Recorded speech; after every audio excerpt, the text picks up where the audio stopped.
Just a second.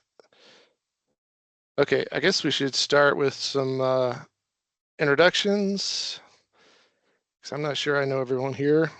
So I'm Mike Linsky. I'm with the Department of Planning and Development, obviously, and Graham Owen is on here as well. I work with Graham in the planning division, and so we maintain the comp plan and do all the amendments, and I'm handling the Fair Lakes Amendment. And so other folks from the county, Tom Burke is on here. He's from the Department of Transportation. He's just kind of, we're not getting into transportation details at this point quite yet, but he's here to sort of monitor what's going on and if anybody has questions.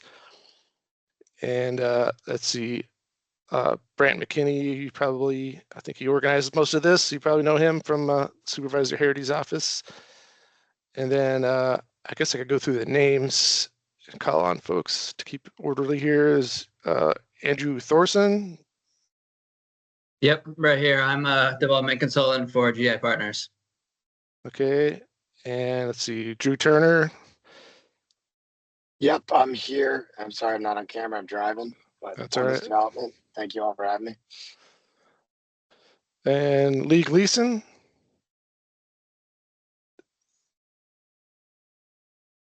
Sorry, buddy. How are you doing? I'm Lee Gleason, a land use attorney with Cooley. Good to see everybody. Okay, with Cooley. I can't keep track of who everybody's with here. Michael Gregg. Hi, everyone. Michael Gregg with the Peterson Companies. And Andrew Painter. Andrew Painter, zoning attorney with the law firm of Walsh Colucci. And Adam Schindler. Also driving and should not be on camera. Okay, that's fine. real estate broker with Colliers. Thanks, everybody. Thomas Danini. Hi, Davis Carter Scott. I'm an architect. Okay, and then let's see, Tom Murphy.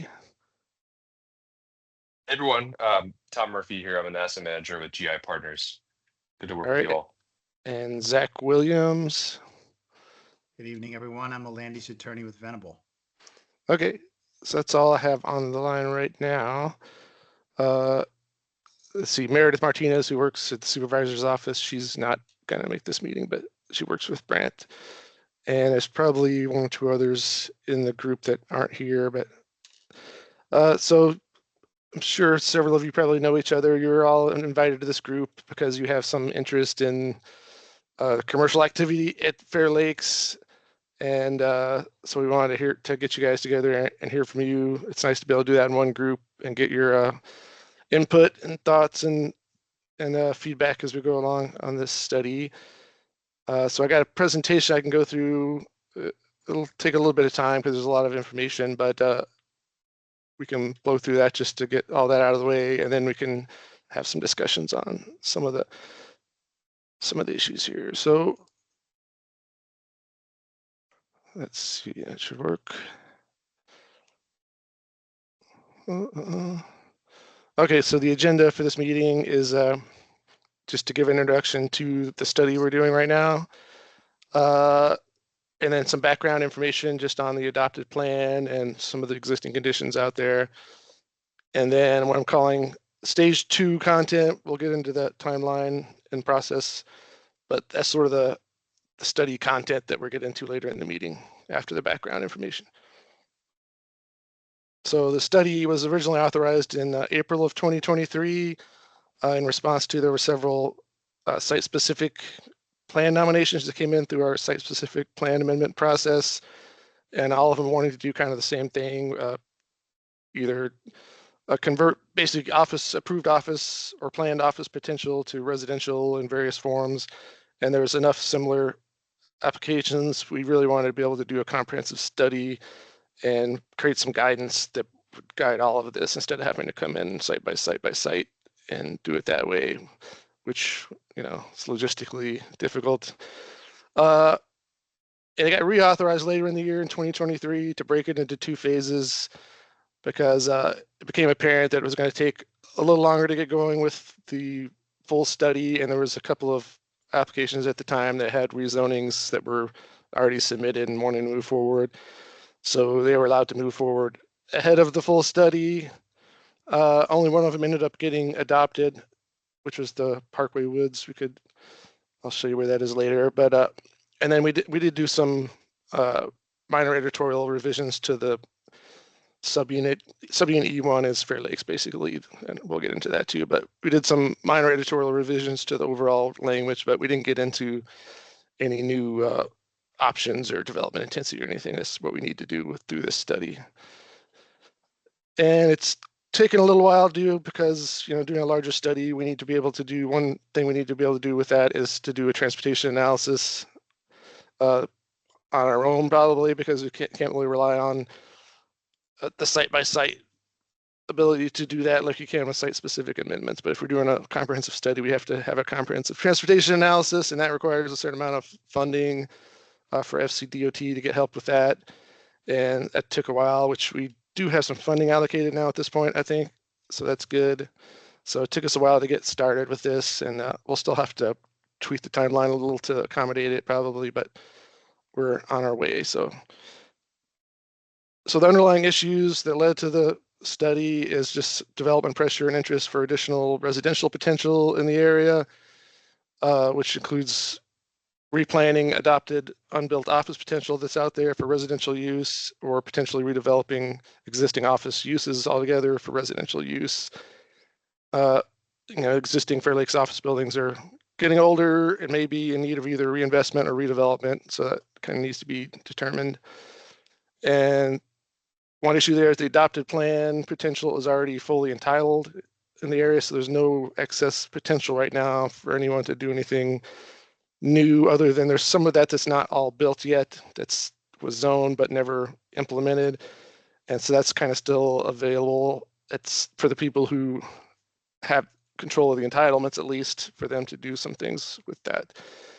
And then there's also been this historical limitation on additional residential in Fair Lakes because the original plan was for office mixed use, and that's defined in the plan. It was all built around the sort of PDC zoning categories, which had a use limitation in there that residential should be no more than 50% of the principal use, which really means really envision it being no more than a third of overall development or something along those lines. It was supposed to be employment heavy, office heavy, and residential is already exceeding that. But we sort of had this stance for a long time that we didn't want residential to become the principal use without replanning. So that's part of why we're doing this now too, to sort of rethink that.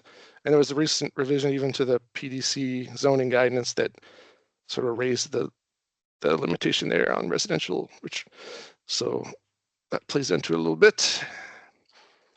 So I came up with this sort of mission and goals to try to orient the study. So the mission is sort of to update the plan for Fair Lakes to provide for the development needs of the next 20 years. And I broke the goals into 5 different sort of group categories: to reevaluate the land use mix, consider the future of the office market. We have to determine the appropriate level of planned growth and intensity for the next 20 years, and further define and reinforce the desired character and quality of life. And then, also, as always, ensure adequate infrastructure balance.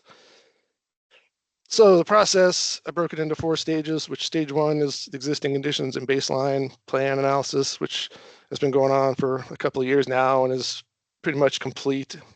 It's not all sort of wrapped up in a published document at this point, but the information is there, and maybe I'll get to that still. But so we have all that information other than the transportation analysis that we were waiting on funding for. So stage 2, which is what we're in now, I'm sort of stepping through, and we'll get into that in a minute here too, the way the plan is sort of structured. There's a vision and goals in there, redevelopment vision and goals. It's already in the plan.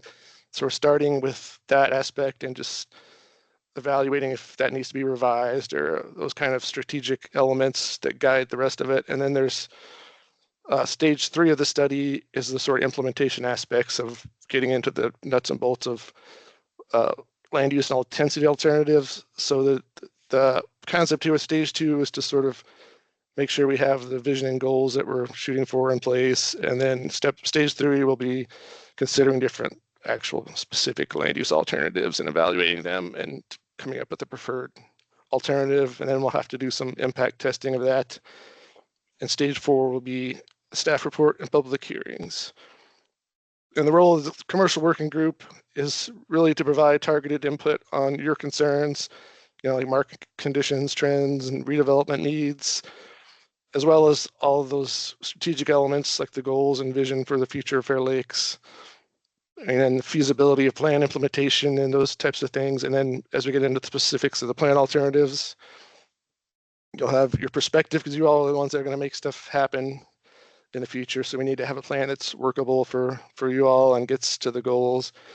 And then we haven't started that yet, but eventually here we're also going to have sort of parallel input going on. We'll have some public meetings for just the general public to get their input as well. So in the end, staff, will consider input from you all as well as the public and other stakeholders like, board members, BC members, and whoever else. So you all won't be sort of developing the materials yourselves, but providing input to staff, and we'll sort of synthesize all the groups. And but your input is definitely one of the more important elements here. Here's the preliminary timeline I've been using. It's a little detailed here. You don't have to necessarily look at all the details, but so the way I have it here, the gray is sort of, these are the different stages, and then these are the green outreach is the sort of public outreach, and the purple is the commercial group. So I've just completed a month-long community survey, which was the first sort of outreach to the public. And then we're meeting with you all early in this sort of goals and objective sort of phase before as we begin to sort of develop those more fully, and then we'll start going back to the public for sort of kickoff meeting there when we have those more developed. So at the end of that stage 2, we should have sort of whatever revisions or some proposed draft revisions to the sort of vision elements. And then we'll come back to you as well as the general public sort of parallel and get feedback and guidance as we go into stage 3, which will be the sort of plan alternatives. And we'll discuss that at probably the second group meeting here, the sort of parameters going into that, and then staff will prepare some of those various alternatives and the evaluation materials, and then we'll evaluate those at a third meeting, come up with a preferred alternative, and like I said, we'll have to do some sort of impact review when we get to that stage of transportation as well as other impacts. And then I also have in here creating, I think it might help to have some sort of, not exactly sure what they would be, but some infrastructure or amenity kind of plans, just because, well, we'll get into that. There's a desire, to improve the sort of trails connectivity and the sort of open space and parks, and sort of, it'd be nice to have some sort of conceptual outline of those kinds of facilities and things, but we'll see. So things like that at that point.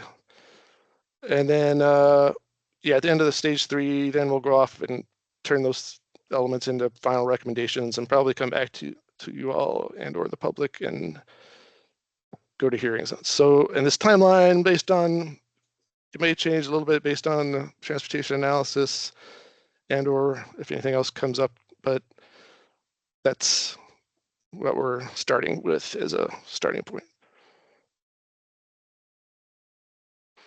Okay, so background information, just real quick for most of you are probably somewhat aware about this, but so Fair Lakes is within the Fairfax Center planning area, which is divided into all these different subunits.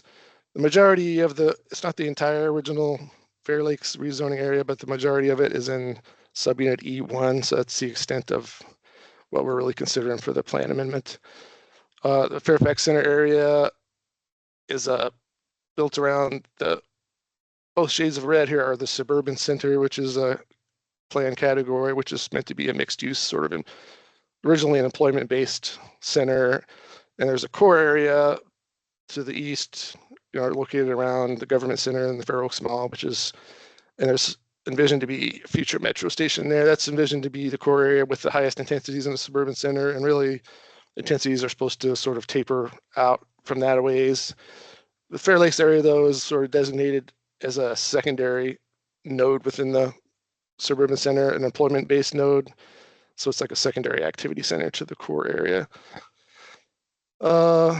Yeah, and there's lots of guidance specific to the whole Fairfax Center area that was planned in 1982. That was kind of an innovative plan at the time, sort of like a Tyson's type of plan before the Tyson's redevelopment plan happened. So it was supposed to be, really it was envisioned to be, the economic engine of the county at the time and that kind of thing. There's a bunch of area-wide, I'm not going to read all this. This is some different area-wide guidance. Some of that I already talked about, but there's emphasis on high quality design and creation of amenities and all those things, and especially the implementation level. In order to reach the highest levels of plan intensity, you're supposed to provide commensurate facilities and amenities and consolidation and all those things. That's kind of how Fairfax Center got to the quality that it is already today. So we want to try to maintain that level of quality moving forward. I'll do this pretty quick. This is like the planning of the Fair Lakes area, starting with the 1984, the original Fairfax Center area plan, which was when this was also being planned and developed.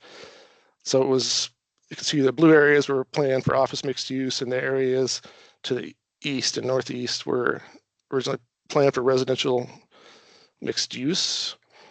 In 91, some of those areas to the east were replanned for office mixed use, I think to allow some sort of shopping areas and things, but it really actually ended up developing mostly residential, which was the original plan. But then plan-wise, there's lots of zoning stuff that happened over the years, and there's like over 120 or something zoning amendments. But planning-wise, and I should say too, this area was built out over the next 20 years. So by the time we get to like 2006, the original plan, that 0.25 FAR for all the Fair Lakes, that's all been zoned and was pretty much built out by the 2000s.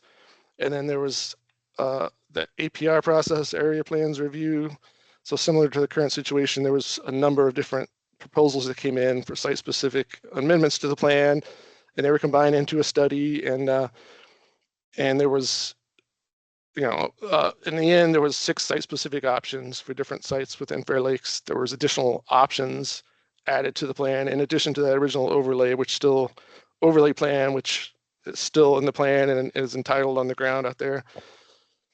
So there's an additional 1 million square feet of development. You can see the O's here are office and R residential, and it's pretty intensive, sort of high-rise type of development, sort of infilling in the parking areas of existing buildings and stuff. Mostly was the vision for it. So those were all entitled to right away, but they really weren't built. Like they were entitled, but then set unbuilt for a number of years. Until 2017, they still had mostly not been built by that point. And so 4 of those, which were under the same ownership, were combined per another plan amendment, combined into what we call a combined option now, and to allow them the flexibility to redevelop in different ways than was originally, because the original entitlements weren't feasible by that point or whatever. So like there was flexibility added into the plan that they could be transferred by the appropriate zoning approvals into the area outlined in red, pretty much anywhere other than the established residential neighborhoods. So it gave some ability. It didn't really give use flexibility, but it gave locational flexibility to relocate some of that intensity. And we just started seeing some of it being built fairly recently with the townhomes that are being built at Fair Lakes Parkway and Fairfax Parkway, the Enclave.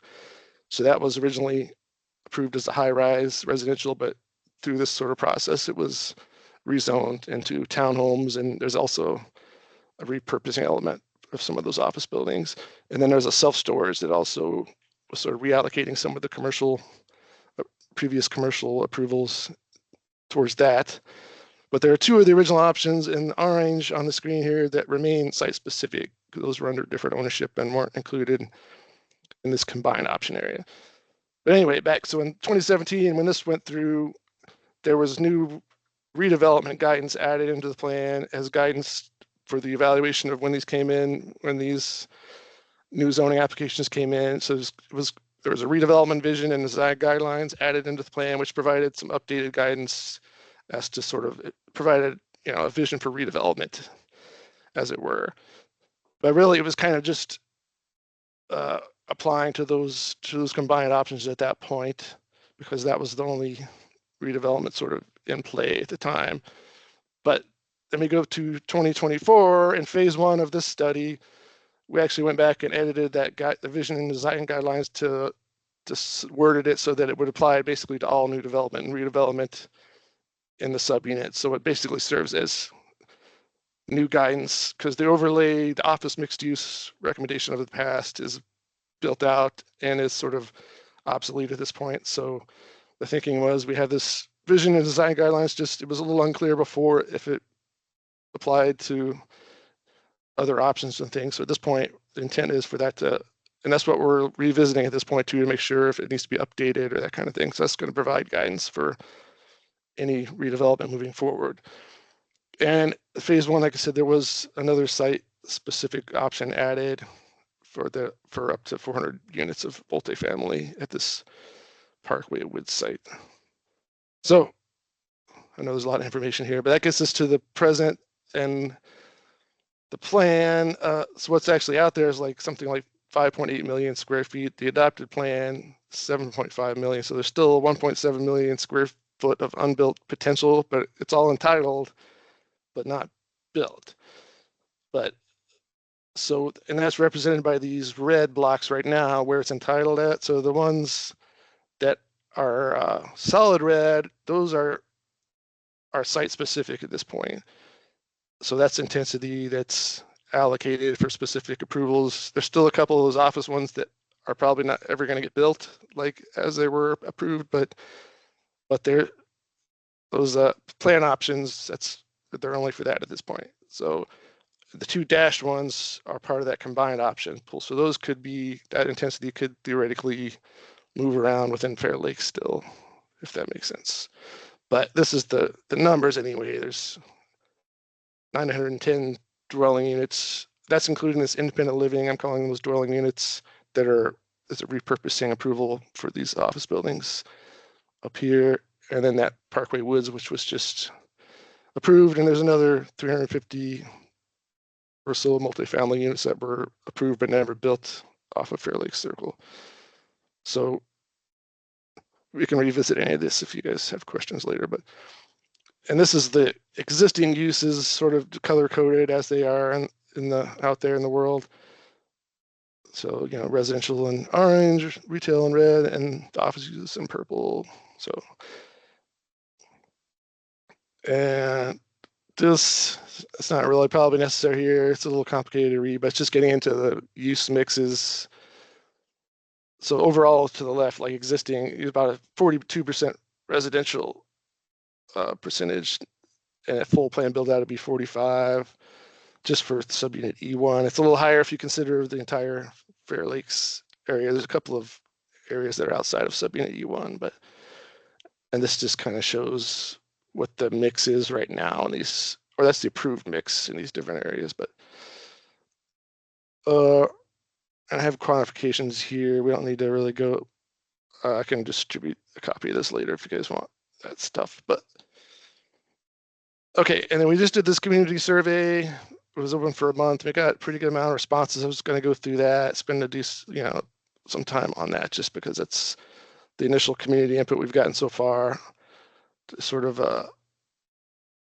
and this survey was organized around those original 5 goals of this study. So you'll see, as far as the participants, we got 664 participants, and then I broke it out into 5 groups based on, there was the initial question in there as to what your role in Fair Lakes is, and you can see the largest number per group was the nearby residents as opposed to the Fair Lakes residents. So when you're looking at overall results for any particular question, the nearby residents are going to sort of overly skew it their direction because of the numbers there. So that's just, but I broke it out this way. So for any given question, I could look at and see how different groups responded and compare that way. And there was, like 7% of the Fair Lakes residents also work there, and 3% of nearby residents. In the commercial segment, there was only 17 respondents, about half owners and half or representatives and half tenants is how it played out. So anyway, and then so I asked some community identity and character questions.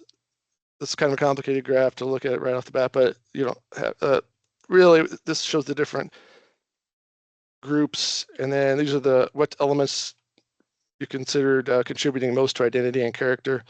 And retail uses, which is the blue on the left, for every group, that's the most important as far as contributing to existing character of the area for everyone.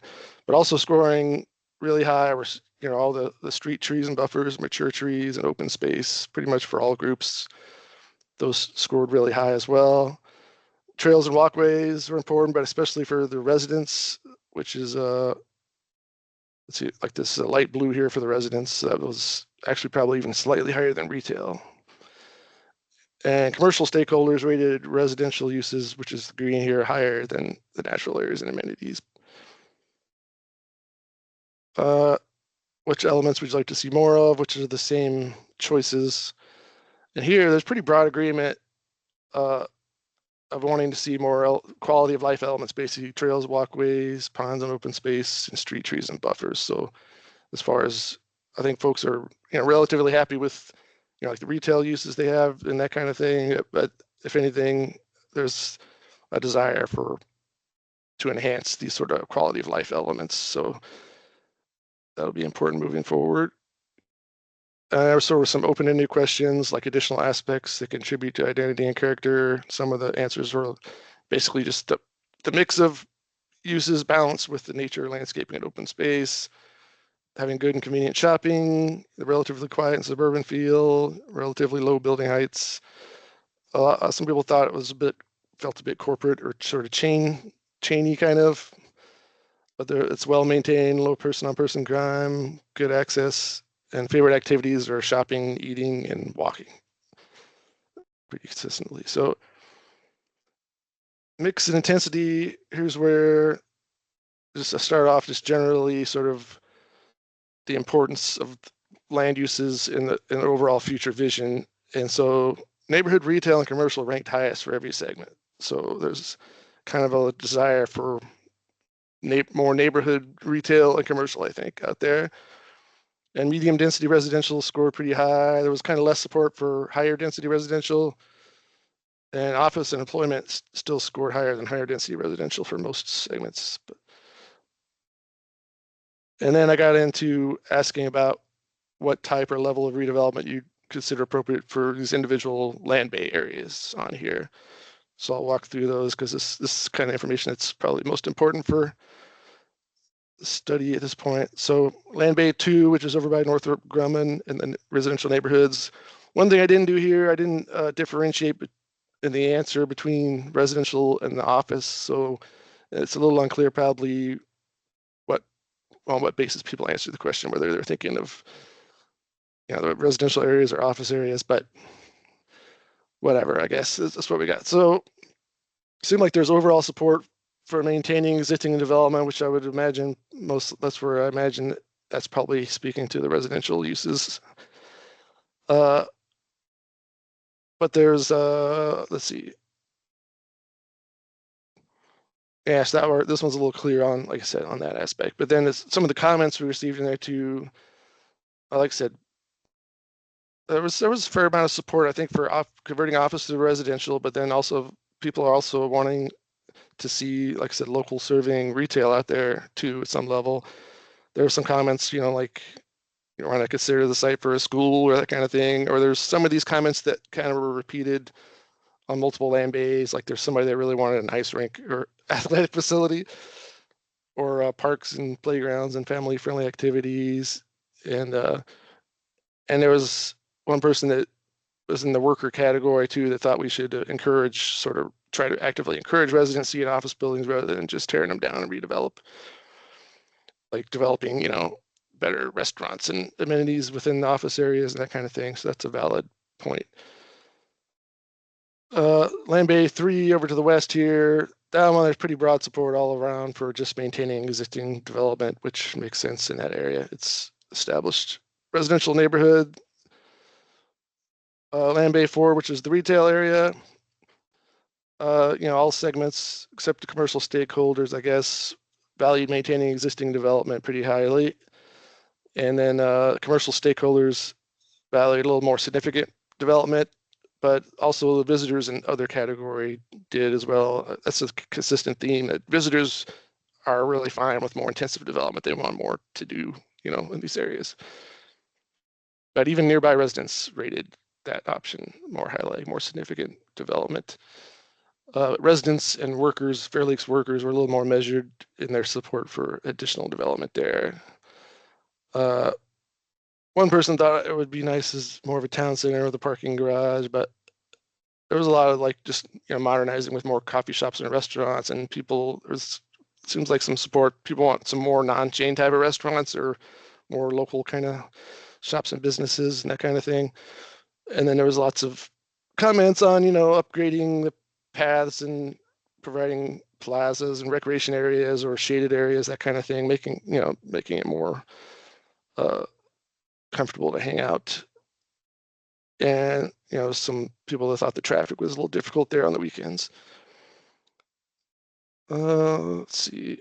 So Land Bay 5, which is one of the focuses of our study because of all the office uses. I think there's pretty broad support for some redevelopment happening there, other than the workers value maintaining the existing development about as highly because they presumably a lot of them work there probably. So commercial stakeholders and residents favored a little more moderate redevelopment than nearby residents and visitors who favored more significant redevelopment. And I didn't highlight any particular comments. There wasn't really a consensus on what folks want there, but I think there's openness to some redevelopments, a little less clear, less consensus on what folks want to see there. But let's see, Land Bay 6. That's another one where I didn't really distinguish between the office and the residential area. So I think there's support for redevelopment there. Similar to the last one, commercial stakeholders and residents actually favored a little more moderate levels of redevelopment than nearby residents and visitors. And yeah, there was comments that converting the office to residential would be a good choice there. Land Bay 7, which is the shops area, there's support for redevelopment there, but there's also support for maintaining existing development. And then the level of redevelopment varies. Although I should point out that a lot of that, like the Parkway Woods, is sitting there vacant now, but it's already been approved for redevelopment. So that I don't know how folks answered on that. But anyway, this is just initial thoughts here. Then we went into similar kinds of questions, but getting in a little more detail into these office areas, which are sort of a focus of concern here. So, what would you consider the most preferred land use option for these different office areas? So office area 1, so I think there's consensus that residential development is a good choice there, being that it's surrounded by residential neighborhoods, although there are some differences on the type of residential intensity level. The commercial stakeholders favor the medium to high residential option they had on there, while other segments preferred a little lower density, low to medium residential.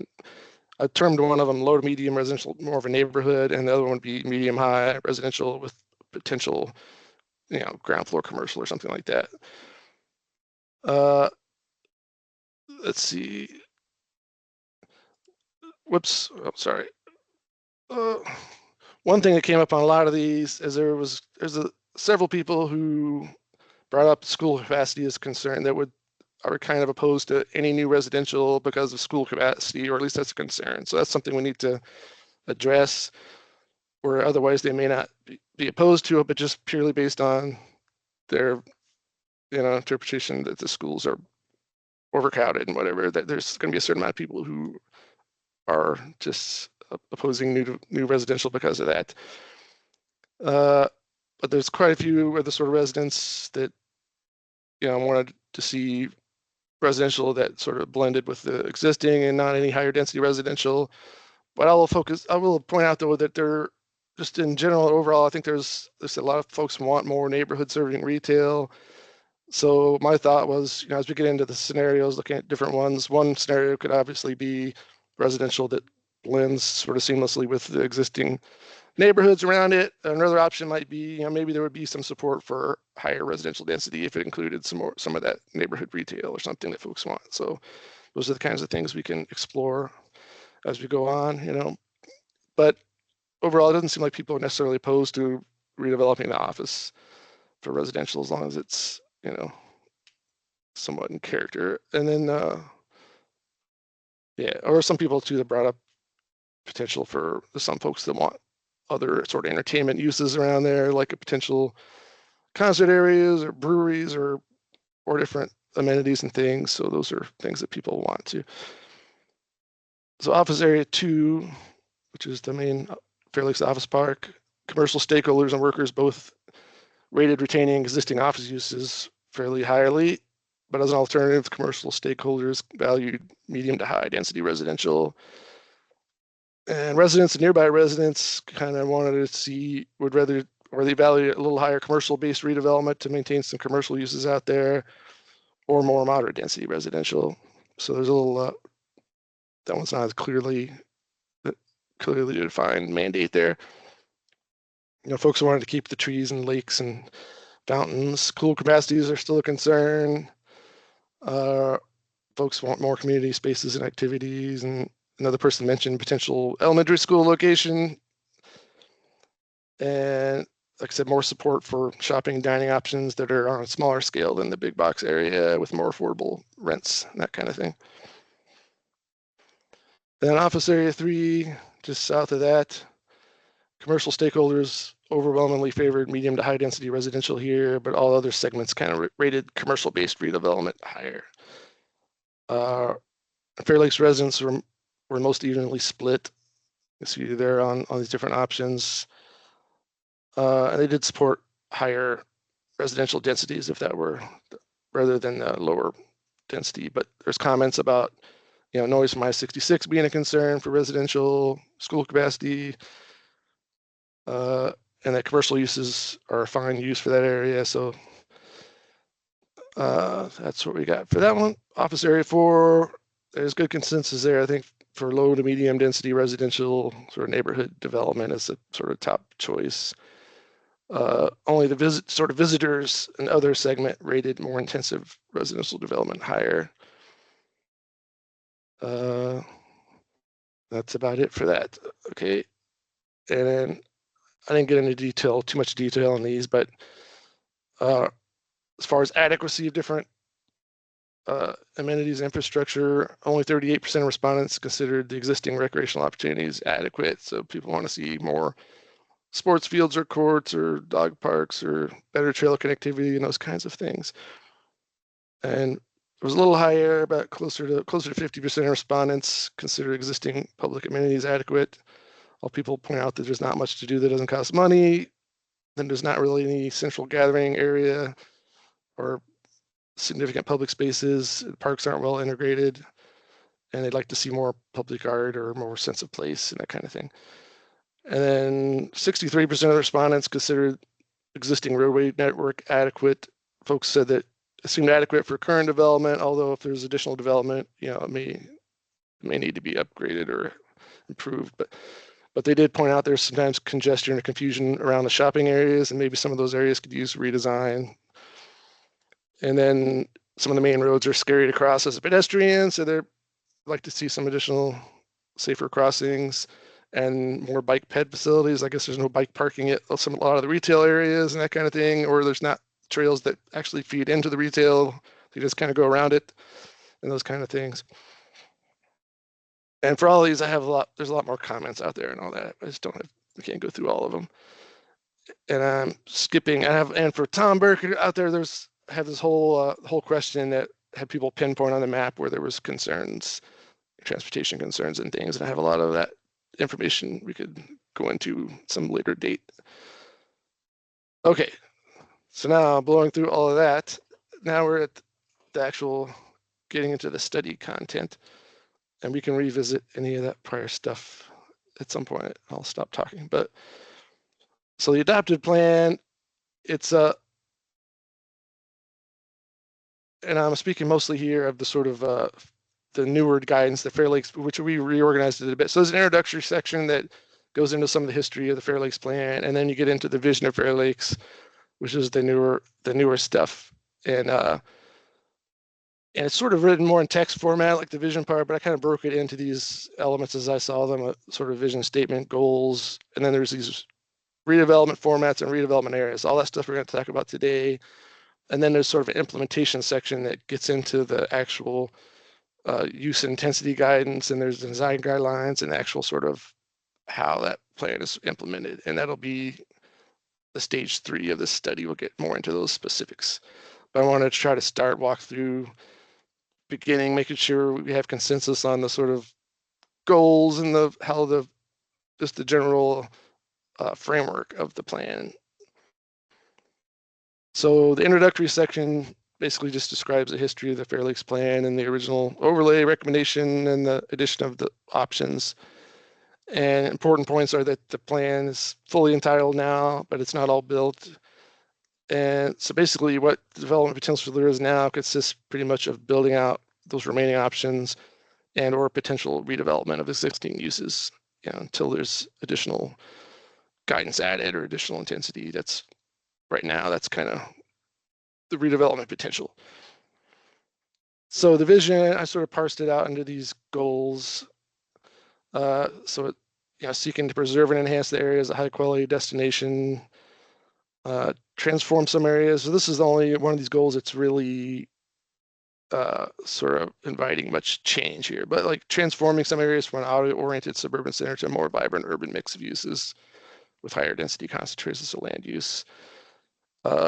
Contribute to a stronger sense of place and pedestrian-friendly environment, strengthen economic vitality and attractiveness, protect and strengthen existing. So a lot of these, like protect and strengthen, preserve and enhance, those are sort of just, acknowledging the what's there and like not breaking it and making it, enhancing it, making it better. The transforming part is about, that was really the sort of meat of what was intended for those options, is to sort of transform areas into some more urban, infill mix.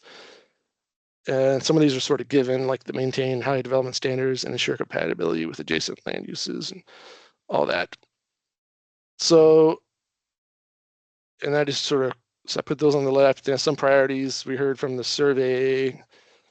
There's more than this, but just to get folks thinking of, there's an openness to, I think, thoughtful redevelopment. People want increased access to neighborhood serving retail, enhanced improved recreation, open space, increased opportunities for smaller, more localized business, actively supporting or enhancing potentially remaining employment uses, and all these kinds of things. So really, here's where I wanted to get a conversation going with you all. And I could go ahead and go into the formats and then return to this, but this is the thing, because this is sort of the more high-level, vague aspect of the plan, but we at some point probably want to rethink and see if we want to add to these, enhance these goals. So these aren't really very ambitious type of goals. Well, maybe that's fine though, as far as, and maybe a lot of them are fine as is, but if there's, that's the input I want from you guys, is like what you think are goals. And these, one aspect, these are sort of, this whole vision and everything is framed as redevelopment vision, goals for redevelopment rather than goals for the area specifically, but I guess if that makes sense. So what are the goals for redevelopment over the next 20 years? And we have some of that built into the study goals, like trying to account for changes in the office market and things like that. But so I don't know if you guys want to start sort of brainstorming this kind of thing, or you want me to go through and finish the rest of what I had here to present, or what do you think, Graham? You might have an idea on if we should. Yeah, we have more questions, of course, but maybe this would be a good time to just kind of pause before we get into structure and formats, just to kind of hear from the group a little bit. Like Mike was saying, we have the adopted goals for Fair Lakes. We got some highlights that we thought from the survey, but I think that starting at the very beginning, which is just kind of higher order planning principles and vision for where we want Fair Lakes to be in the next 20 years. We'd like to start there. You know, And ideally, I guess, to make sure that we're not going down too far of a rabbit hole in terms of land use specifically, or intensity specifically, or impact. So I think this might be a good place. And I was kind of thinking about Mhm. my concept for this was walking through, so getting the goals in place, and we also have goals for the study which play into it, and there's probably area wide, but then as part of the next step, stage 3, the next meeting would be to sort of expand on these goals, turn those goals into more specific objectives that would be the sort of scenario thing of trying to accomplish those, you know, in the plan. So like we ideally want to know what we're aiming for over the next 20 years with the plan, or what's the purpose of doing all this, you know, which I'm not sure this really gets to it all here or not. It seems like we could probably be a little more focused than that, but so I don't know, that's my thoughts. So any thoughts out there? Or if not, that's okay, but I give you guys the opportunity, or since you're being bombarded with all this now, we could always communicate later on it or revisit it too. But No, I mean, I would thank you. This has been a very comprehensive explanation. You know, it's pretty well. Thank you so much. Very interesting. A lot of things are going through my mind already, trying to figure things out. So I think that you know, want to hear from others, but you know, we've been working to a little bit on Fair Lakes with Andrew Painter on some, you know, Parkway Woods was one of the projects that we worked together on that. So it's interesting. So thank you. I'm just thinking from your guys' perspective, I mean, it seems like one obvious kind of goal, however we would say it, is just to provide the opportunity for potential, you know, or for properties to respond to market changes, however you want to say it, or it doesn't necessarily have to be redevelopment, but to provide this sort of opportunity and flexibility to, you know, accommodate the needs of, yeah, I mean, it's or something along those the lines, but responding to the market, right? Depending on what's out there, you know. Yeah. So Yeah, And I think Mike, the way you outline kind of the history of Fair Lakes is kind of an important piece of this in terms of like what the original vision was and where we are today, and just the dynamics of day-to-day life have changed since then. And I think, and I don't know how you word it, but I was trying to I'm taking some notes, and I think a lot of the density that's, you know, it's tapped out on density. A lot of the existing density, though, what many of us on this call are trying to do is reinvent that density that's already there into something that is a much higher and better use than what it is today. And I think netting it all out to what the actual net increase, and this gets, you know, I'm probably starting to get a little too deep into the weeds, but like the actual increase of density, though it is in those cases, I think most folks on this call are in the same position or trying to get to the same places, that Fair Lakes is a great place to live and, you know, eat and gather and raise a family. You know, we want more opportunities for people to be able to do that, and more residential solves that. So, you know, I think the goal. That's all. I think I'm going to, although I appreciate that, it's good input, but I think seeing as this is kind of abstract at this point, go into the next couple of slides, which gets a little more into what you're talking about too in the framework, and then we can back into goals if we need to. So sorry to be skipping around like this, but so the next part of this vision, so okay, there's goals, which they're kind of just written in sort of narrative form in there anyway. They're not, and then really the sort of framework of the plan right now, it describes a couple of different redevelopment formats. You know, mixed use, which is more urban redevelopment. more vertical mixed use, and then infill, which is sort of more horizontal, just single uses infilled with other single uses. And I think these sort of mapped to these mixed use. They were thinking more of like, if there was redevelopment of the sort of retail areas into like more of a urban type of thing versus infill is kind of more of the office areas. But anyway, and then there's these different redevelopment areas, and there's a map on the next page. Redevelopment opportunity, they were kind of describing different intended kind of redevelopment, but in reality, there's not much difference in them really, though, on how it actually works in the plan. So it was sort of mapped this way that there's the transitional areas were the sort of existing residential neighborhoods that weren't intended for change, but either of these other areas though was sort of fair game for potential redevelopment. And I mean, it was describing a couple of different sort of types, but there's not a huge amount of difference in them. So another thing we need to do here is sort of maybe, I think these could use some refinement, or there's some of it that's not even really, that's sort of out of date already. And I started thinking about these things, but whoops, I think one of my slides is hidden, but hold on. I have to back out. Yeah, so sorry about that. We can look. So these are sort of, so I was started thinking about, well, do we continue to sort of focus on defining redevelopment formats, or just like focus on defining the format, the intended character of the areas, instead of, if that makes it's a little hard to wrap your head around, but it makes sense. But maybe it does though make sense to sort of focus on, because redevelopment is the activity that's going to be happening for the next 20 years. So, or a combination of the two, like rather than calling it transitional, just call them what they're intended to be, which is residential neighborhoods and regional retail centers. But then there's some areas like these that we do want to sort of focus on.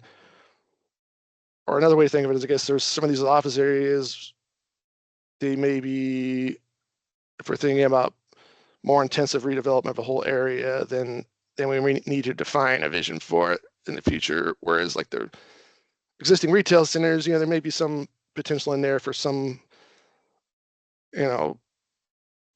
revitalization or potential, not wholesale changes though. There could be some flexibility for things to happen in there, but there's not really a vision at this point, probably.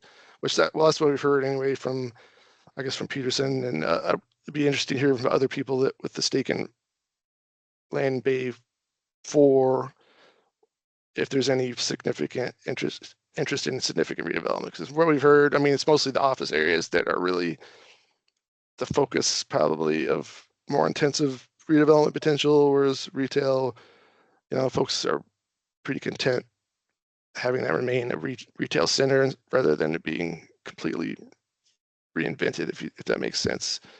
So I don't know if I'm kind of rambling here, but I'm starting to think about, so at some level this is sort of defining the structure of how the plan will be organized, probably, like, are we going to sort of target these areas, like these two office areas at the top? They're a little different than these other ones because they're, in the middle of the residential areas. I think there's more consensus for just having them redevelop residential and blending in potentially, whereas these areas to the south here, these are the ones more in question as far as what the vision would be for these areas and that kind of thing. And then there's questions like, do we include the retail area here in that? Do we think of these as separate areas or as one big area? And all these kinds of questions. So I don't know if this is too open-ended to us. Kind of like I said, get you guys thoughts and feedback on all these types of things. And then we still have a lot of time here to go back and work on sort of solidifying these into something more manageable to think about. But when I look at what you just said, I mean, if I look at areas in red, the big box retail, those require a lot of parking. So, and a lot of it is your surface parking.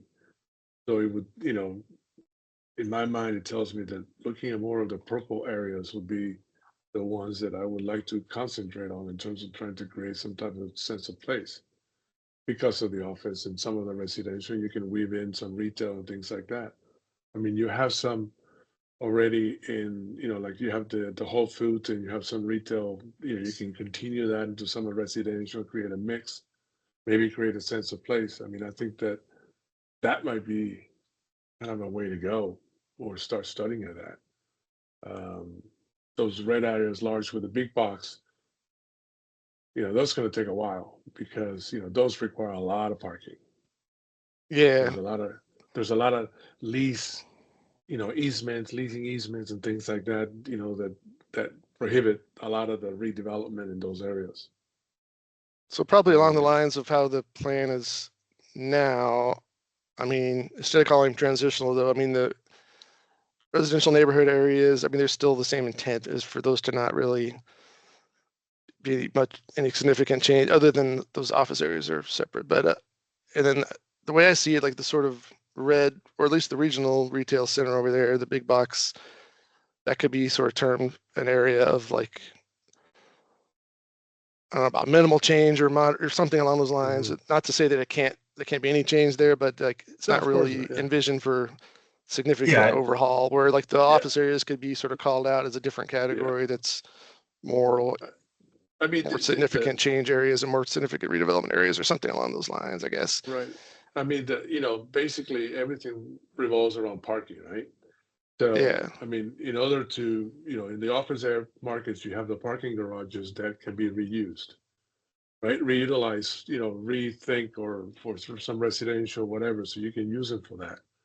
Going back to the big box areas, you would have to build garages in order to, take the parking spaces that are there so that you can actually build residential, build something when in today's economy, dollars are like, it's very expensive to do that. So that would require like pretty huge amounts of additional intensity and things to make it happen, which at this point, I think there's probably more focus on trying to facilitate redevelopment of some of the office uses before that happens, before prioritizing that. It's just a priority thing.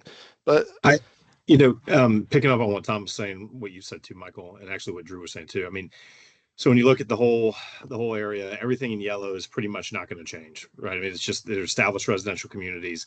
It's not going to change. And I think, when I look at the Fair Lake Shopping Center, I'm curious to see what Michael thinks, but that's a very successful retail power center. And there could be things that you could do to tweak it on the edges. I mean, some of the people were talking about, additional open spaces, making it a little bit more, urban. Maybe there's a couple more paths that you could do there, but really tweaks around the edges. And so I think the Fair Lake Center is probably going to stay the way it is for the plan, the plan horizon of 20 years.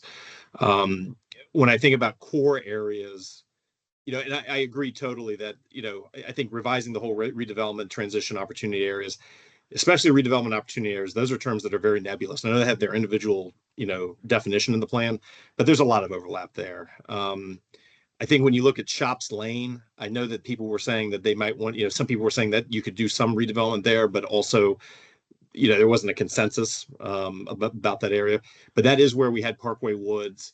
When we were going through that process, staff was anticipating redevelopment of the motel or the hotel back there too. So that's one of those areas that could feed into the more suburban Fair Lake Center, and you could have a higher density node there, maybe with some minimal retail. I think that the bigger area for redevelopment and for higher densities is in that Fair Lake Circle area, around the Dixon Coles and the Grub. Like that's a big area for redevelopment. So that's some of the question. Well, I would agree completely. From Peterson, we've obviously had a lot of history in this area and developing very large portions of Fair Lakes, and I completely agree with you, Adam. I mean, Fair Lakes is a power center. We have a real unique opportunity, especially around Fair Lake Circle, which includes, in my opinion, the former Dix and Coles area, that sort of circle there, to create, a new future. It's just it's an enclave on itself with great access. I think this is really where there could be some great placemaking and sort of a unique offering that differentiates itself from the power centers of Fair Lakes Shopping Center, and then, differentiates slightly from what we've seen at Fairfax Corner. Yeah, different scale. And all this is leading to partially too is like having sort of clear identities for these different areas, which Peterson has done a good job of like branding the sort of retail center, and actually the Kohl's Dick's is sort of branded along with East Market, I think. So it's already kind of considered sort of somewhat part of that, or it identifies with it. But like we're in the sort of office areas in here, this is a big question, remains to be seen, is what is the identity of this area going to be? And we still have to, and we can talk about that kind of thing today too. Should we think about the Kohl's and Dick's as sort of a separate and identifying more with East Market, or should it be sort of thought of more as along with these other office areas, or should, how should that be all sort of, and this will also play into how sort of the eventual plan scenarios and plan recommendations are, that's the idea anyway, is have these sort of formats and areas correlate with like plan recommendations at some point, I think you have to look at it cohesively. I mean, you look at the surveys and the people around there, they want the enhance the walkability, they want to enhance the parks, the walkable spaces. I think the mix of typologies here really creates that placemaking, and I think my recommendation would be to look at that as a whole. And everybody here is very familiar with the office market and where it's at today, and I think vacancy in Fairfax and Oakton and areas is over 15%. I mean, it's no secret that office is challenging, and this is a great opportunity to look at that. So like this whole land bay, which is land bay 5 or whatever. So I'm hearing that could be thought of as one big sort of whatever we end up calling like principal sort of redevelopment area or something like that. Right.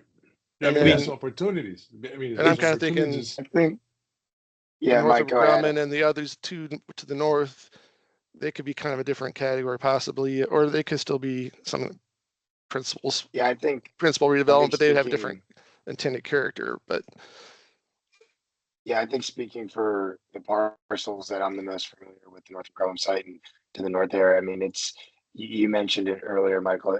Given that it's surrounded already by residential, it just feels like that's almost like low-hanging fruit here in terms of the discussion of what should this be and how much brain damage should really go into like studying the end use of that, at least the one to the north. It's surrounded by single family townhomes. I think and I do have a general question, but I'll just finish my statement and then ask the question. But I think it's a no-brainer that is something that we should be targeting residential. Exactly how much and what the mix is, I think should really be left a little open-ended to the development community as we progress through this process. But what is the end goal of the language that gets adopted here? Is it that the parcel I'm talking about right now, the guidance is it should be residential and it should have a certain amount of density per acre or a number of units or a mix or something like that? I think we're trying to sort of step into it as far as, first of all, identify the areas or how to think about the different areas and framework language sort of. And then as we get into probably the next meeting and getting into the scenarios, we'll get into more specifics of, okay, what should be considered like for this site? Should we consider like 2 different levels of residential development or something like that? Or what are the sort of range of scope of options that we want to consider for these different areas, within not too many, but then, and then sort of work up different numbers and different things like that. And then we're going to get input from the public and see what people want, try to hone in on what makes the most sense for these different areas. So eventually, I don't know if there'd be individual guidance for this area versus this area, or if those two are similar enough that maybe there would be, or probably, so I'm thinking along those lines anyway, but that's where I'm open for suggestions too. In the end, we may have sort of more like sort of land based recommendations than we have now. We want to stay away from having site specific recommendations for every parcel out here, but then it doesn't necessarily make sense to try to spread out recommendations over all of Fair Lakes, and it's just there's too many different areas in here. So try to classify areas in a certain way that it makes sense to have some recommendations in there, if that makes sense. I wanted the to specifics of like actually how much density and how much. I think I'm trying to hold that off to later, just to kind of get the fundamentals if that makes sense. I wanted to say something too, and pick up on, I think, what Michael had said. But, you know, I guess part of this too is like, what does Fair Lakes want to be? Like when we think about what it is, what, you know, right now it is a model office park. It's one of the best, you know, live, work, shop environments in the DC area. And it's not metro adjacent or even proximate, right? So it's really quite remarkable. There has been an expansion of the number of competitive transit served mixed use submarkets in Northern Virginia that have stronger brand identity or strong brand identity, infrastructure and amenities. They've got newer floor plates. You know, we have an auto-centric campus, right? There's a clear lack of access to Metro Rail, and most of the employee population drives to work. And the new paradigm for quality office in the future is in a mixed use, you know, walkable environment. And so, you know, when I look at the TRW site, or when I look at the office buildings that are north of Fair Lake Circle, they're kind of off by themselves, and there is a market for that. But that might not be the highest and best use of the market. And so, I mean, when I sort of step back about sort of the goals, I also think about sort of right sizing the office and putting the office that we want to have here to make it more successful. And maybe it's just a smaller amount that we have, and we have to live with the fact that's that one of the fundamental questions I had too, is just at least your guys' ideas on how much office redevelopment is okay, like office to residential. Let's assume office to residential, although there are other uses that could come into. But I mean, is it okay? I mean, in your guys' mind, for it to everything goes residential, but would it be better strategy to try to maintain some of the higher quality office and then redevelop some of the other uses to infill them with the kinds of amenities that are necessary to make them more competitive, or that type of thing? But there has to be the will on the part of the owners to do that. We can't really force that on people's, you know, that's where we need to hear from you all, I guess, as far as what level of, or what type of mix of uses would still, I mean, this is still kind of supposed to be an employment center, although the retail provides employment stuff, but all those office uses, they are providing employment for the county. They're important, but you know, if they're not viable the way they are, then we need to rethink. But I don't know what the answer is to, or is it possible to sort of just downsize them a certain amount? Then how do you pick and choose who gets to redevelop and who doesn't redevelop? Right. You know, that kind of thing too. I don't know, or if they're, so all those kinds of questions. I think essentially you do have to keep office. You can't just essentially eradicate all and take it all. No, you need it because you gotta create a mixed use, a sense of place with everything, walkability. People can work, live, work, you know, shop, everything in there. So there are some older buildings that might be the ones that you know, financially, you know, that's up to the owner to look at, you know, Peters and Company, so whomever, to look at whether it makes sense for those to tear down and do something else. But there's some high level, you know, quality office buildings in there that should remain.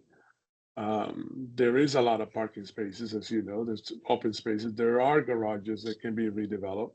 So I think that you know, we need to look at it one by one and look at them and see what makes sense to keep.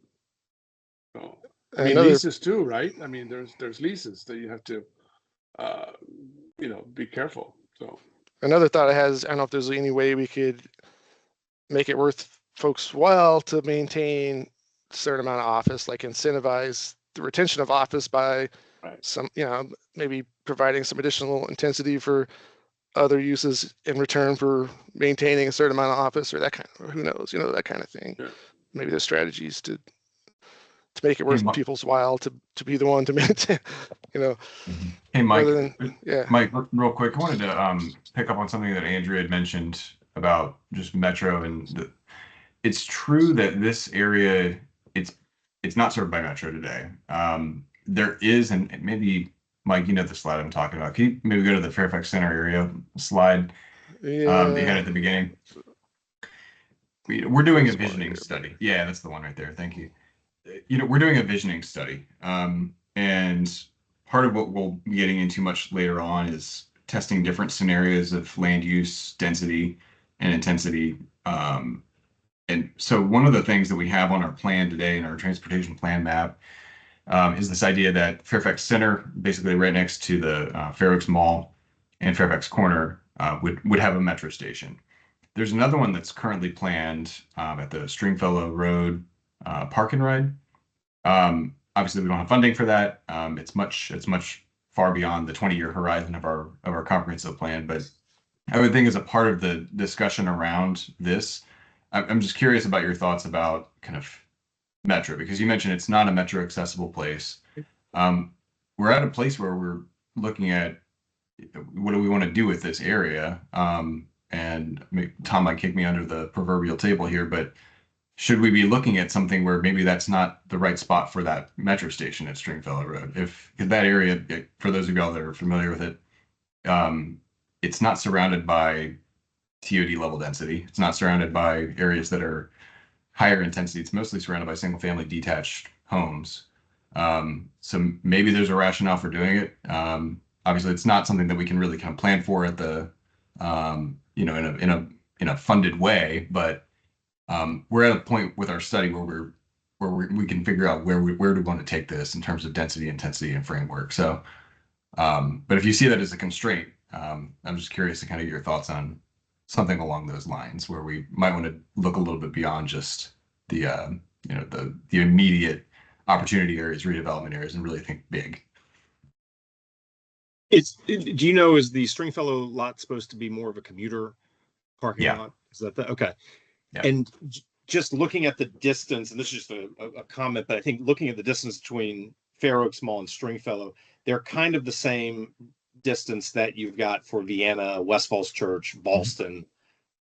Is wedging one in here, also acknowledging that on the south side of 66, there's no population density coming there ever. Right. But not that I wouldn't love to see one here. I don't think that that should constrain us from thinking big on this. But I guess what Graham's getting at is, theoretically, you could think of a metro station over, by the East Market or something, but I'm a little more down on that. I just thinking that it's way too close to the other one. But for one thing, that that's like, I think it's even closer than Tyson. The ones in Tyson's to each other. It's like a mile. Just doesn't seem that feasible to me.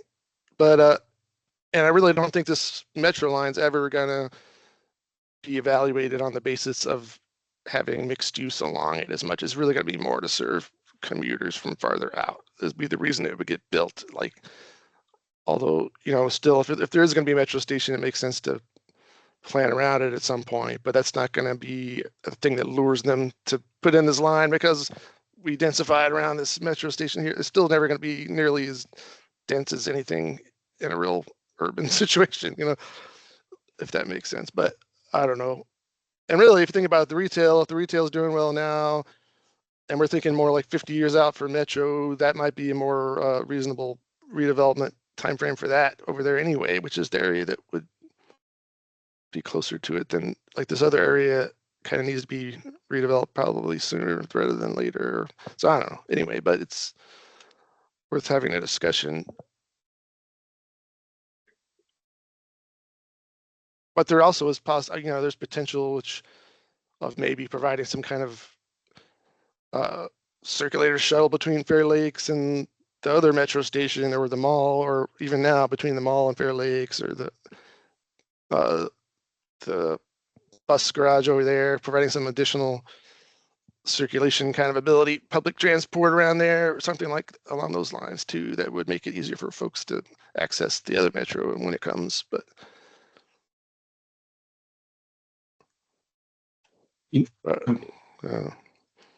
Go ahead, Andrew. Are you gonna say something? Well, no. In terms of land use, I was surprised. So that area around the Dixon Coles area, I think that's the office area 3.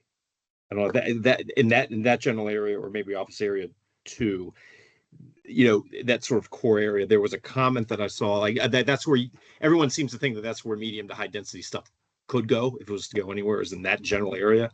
But then they also said too that they didn't necessarily want to have a lot of retail, just a little bit of retail. And I thought that was an interesting comment, because I'd be curious to see what others that deal with the retail space, in that space think. But, we do have the Fair Lake Center, we have Fair Oaks Mall, we've got Fairfax Corner. And my fear was that there was going to be a comment to build like another mosaic district here where the population probably just can't support. There's not enough rooftop to support all of that retail.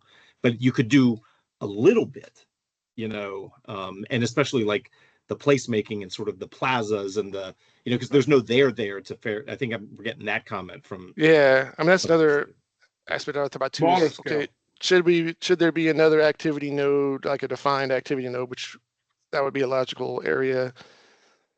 But like you said, that's a concern to me too. Try to make too much out of it would compete with some of these other areas, but it has to have its own sort of identity. But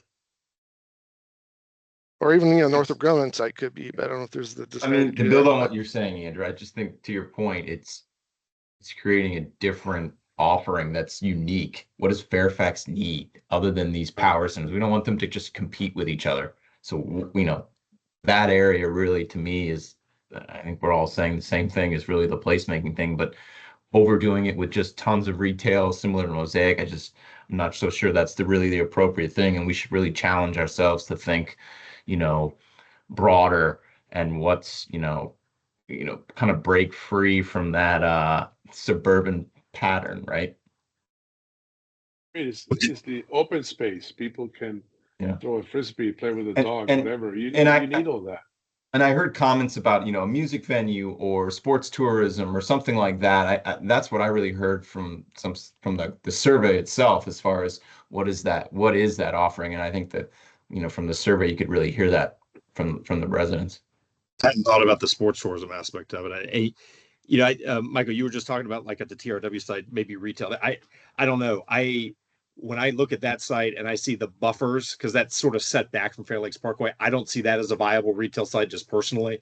Because it's set back there, and I think, as Drew had mentioned, it's surrounded by established residential.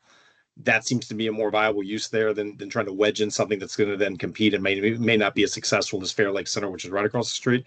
But I think on that land use bay, there was a recommendation or thought of doing some sort of sports tourism. Again, I don't know if that's the right location. I think if something like that were to happen, it'd be down by the interchange. I think there's just a desire to have some kind of, whether it be like a county rec center or something, but like some kind of, indoor alternative or some recreational opportunities other than, there's trails, but other than that, there's not a whole lot around there. So just things. And then, as far as even the coal site, or what about, music venue, where that could be something, some kind of entertainment uses or something. People want things to do other than just shop, probably. So any of those, and something other than just residential. So, any of those ideas are probably good to think about, having more variety of other commercial uses that could go in or whatever.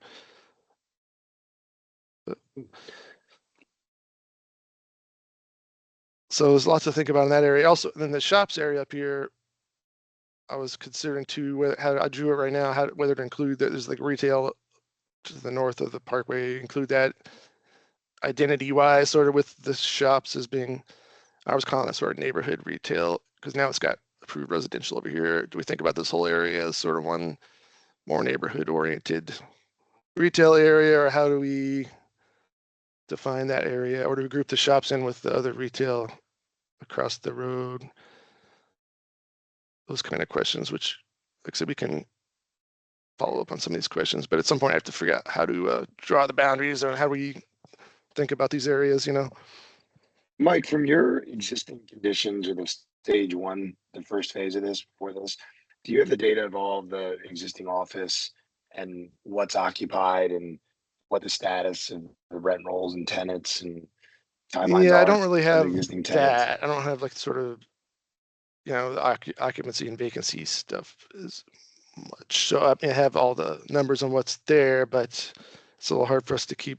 We do have access to CoStar and some of those things, but I haven't. The question is just getting back to the idea of like trying to still keep some of the commercial office, employee center, live and work environment, and what that number should be that Fair Lakes tries to achieve in terms of that amount of density, and getting back to then the question of like, well, where do we try to focus it? And I do kind of agree with everything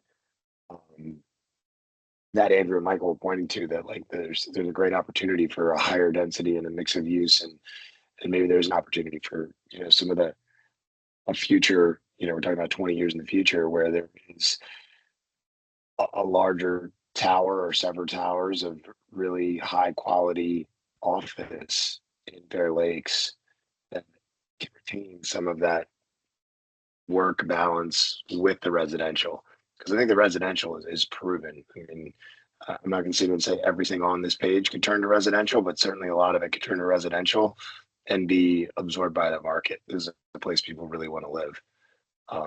But I think getting some of those data points of where Fair Lake sits today with these different office parks to try to hone in on then what the future looks like for it.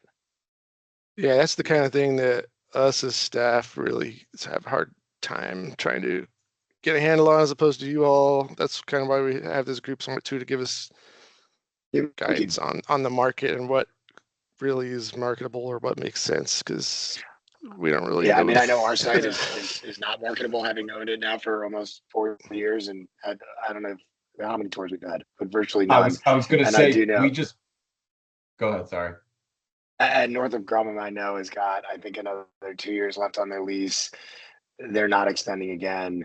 So it's, you know, it is a tough office market. You know, but if you have high quality office space, it's not a tough market. It's great. Tenants want to be in that kind of space. Yeah, you have to add the amenities, so they want to stay there. They want to come there. I mean, look at across the street. I think the university who's there, I think they're looking at maybe redeveloping that site into residential. I mean, you were talking about height.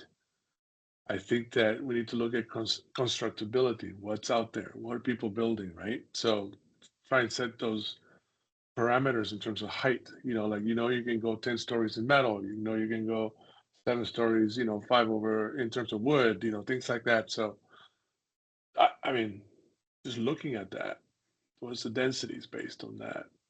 So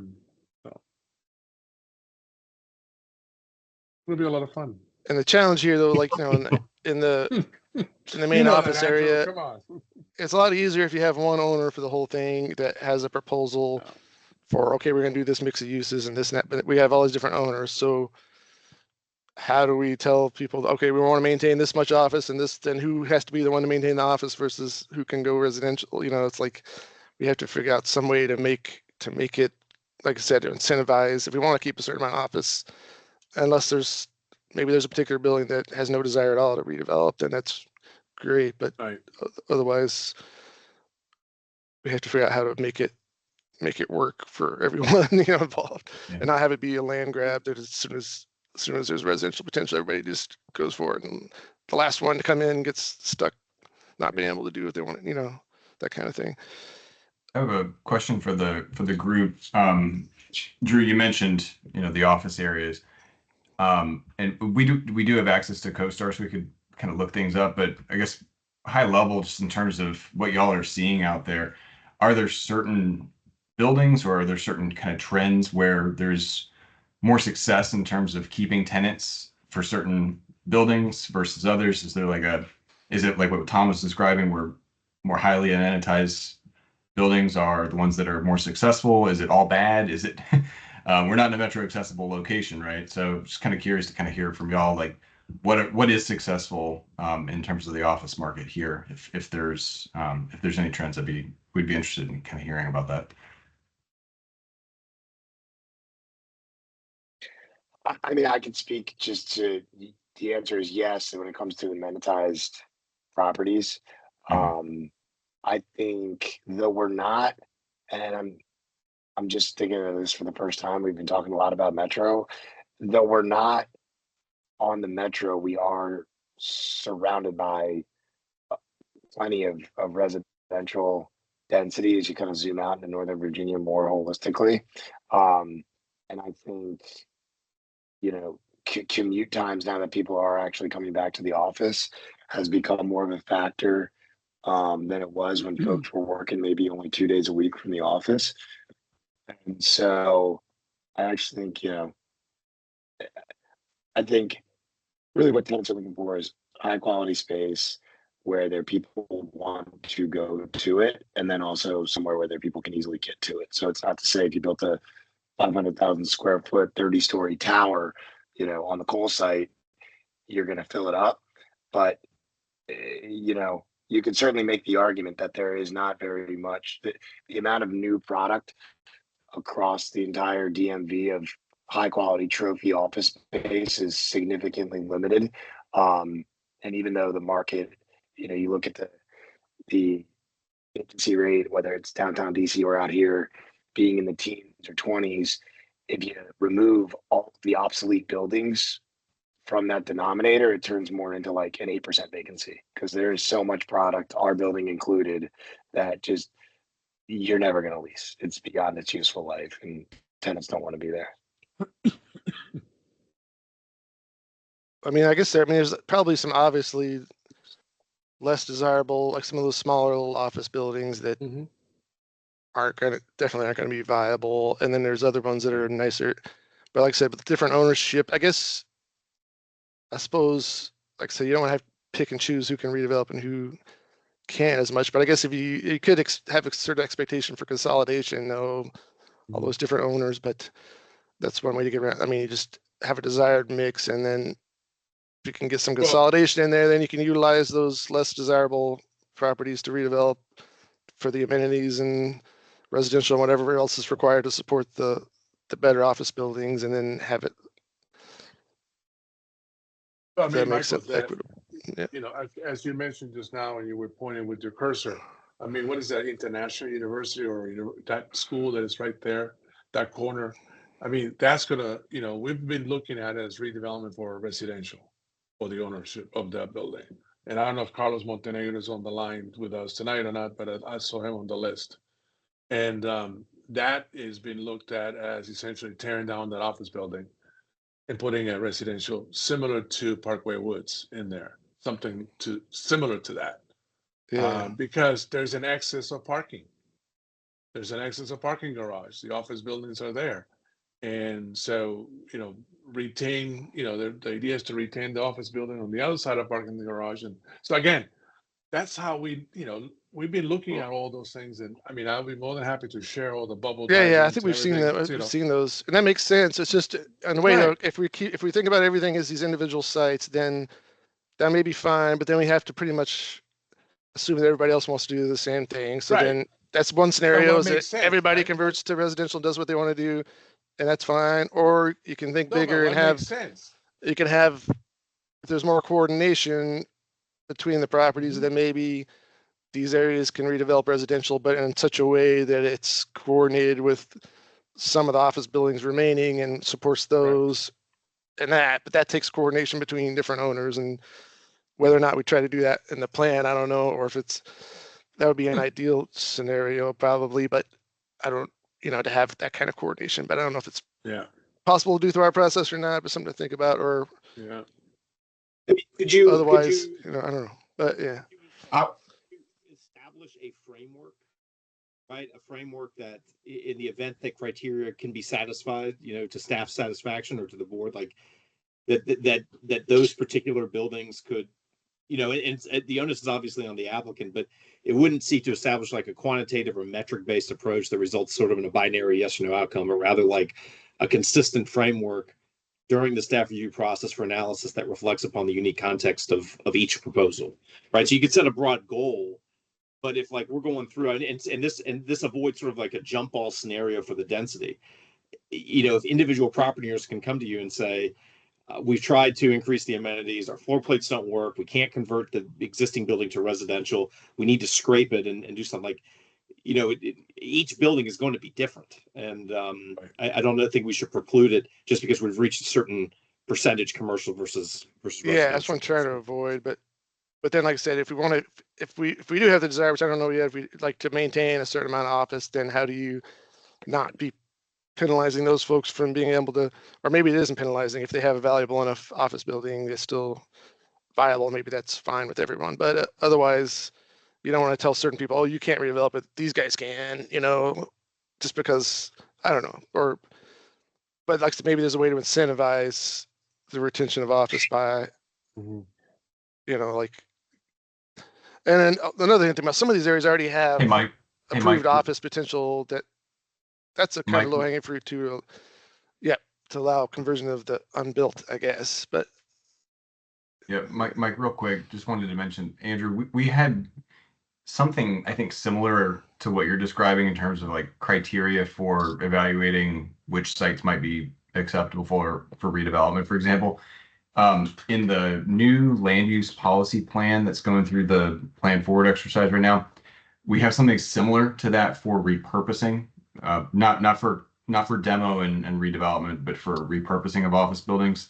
It's not exactly what you're talking about, but it's similar enough. So we could take a look at that and see if there's a way of, setting out some criteria for trying to not necessarily meter out, but kind of explain the situations in which replanning for and redevelopment for new residential from office makes sense. Because I think what Mike's getting at is we don't want all the purple areas to convert over to residential, because then it's not really an employment center anymore, right? But we recognize that some certainly needs to happen, because to what Drew is describing, that's where the market's going, and if there's too much inventory out there, and it's not needed, well, that's not doing anybody any good either. So, Mike, I'm just thinking out loud here, but maybe we should think about it.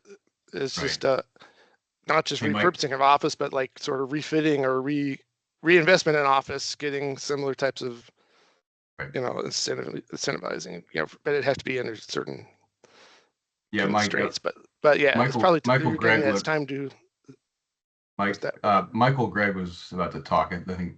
Okay. No, I would caution from putting too much office here. I mean, we can find stats to talk about, to Drew's point about the amount of office that's available, and we're converting office park over on Waples and Pender, and some of these product types are just not viable, and I would caution us to be careful on how we prescribe that, to Andrew's point.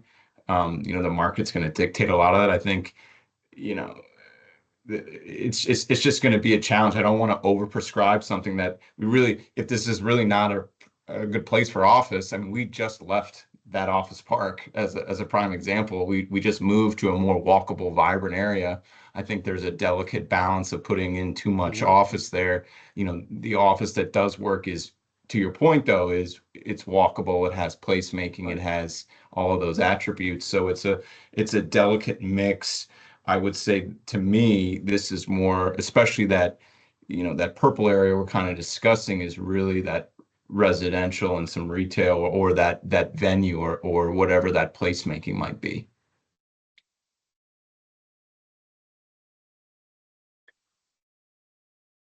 Who's trying? And I know we're just kind of all brainstorming here and talking through it, and one of the most critical pieces of all of this for many of us on the call right now is Mike giving you the support to keep your timeline of what you've proposed. Like, this is great that this is being looked at by the county. It's great that they put funding behind it, and I think you've already kind of hit the ground running. Keeping that in mind, and knowing that none of us have a crystal ball of exactly what the perfect scenario here is, but also recognizing that much of the office product and office density that's here today is very challenged. So I guess picking up on what you're saying, because who's the one kind of pushing? You've gotten feedback from the community, getting back to the question of how much office density is the right amount here, and is it just we're trying to grasp onto what Fair Lakes was originally envisioned to be, which was this mixed-use drivable office park that was the way people functioned from when this was originally developed today, but no longer is the way we want to operate or want to function. Is there really a reason to force a use into a puzzle that maybe doesn't fit? Well, I guess one thing to say is I think the intent of the next stage, like the stage 3, is to be able to work up more than one scenario for each area. Like for this area, one potential maybe complete conversion to residential, and what that would look like numbers wise and form wise, and then another. I was trying to figure out what are some first of all, like how to divvy up the sort of areas. I think we got a little clarity on that probably, and the sort of framework. And then probably at the next sort of meeting, we'll get into more trying to define what are reasonable sort of scenarios to sort of test, within just a handful and not for all these areas, but for the ones where it makes sense. And then we could sort of mock each of them up, and then that'll be that stage 3, evaluating those, and then come into more clarity on what makes sense and what doesn't make sense, But so now it's trying to figure out the sort of scope of what to even consider. But a lot of it has to do too, like the sort of implementation aspects. How would this work? If we were thinking about if we had a plan recommendation for like this particular area, redevelopment area, how would that be structured, sort of, or how would we think about it?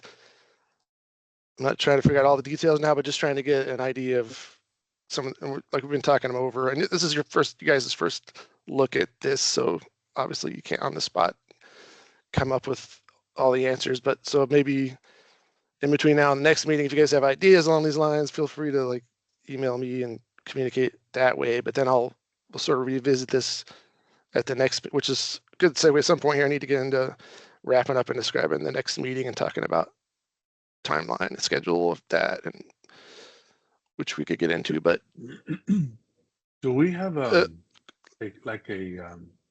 scale drawing site plan of these areas, or do we use I mean, I mostly just use, you can go online to, I guess Jade is what you guys would use, that sort of online GIS portal, and just, I just use aerials off of there. I'm not getting down to survey level for most things.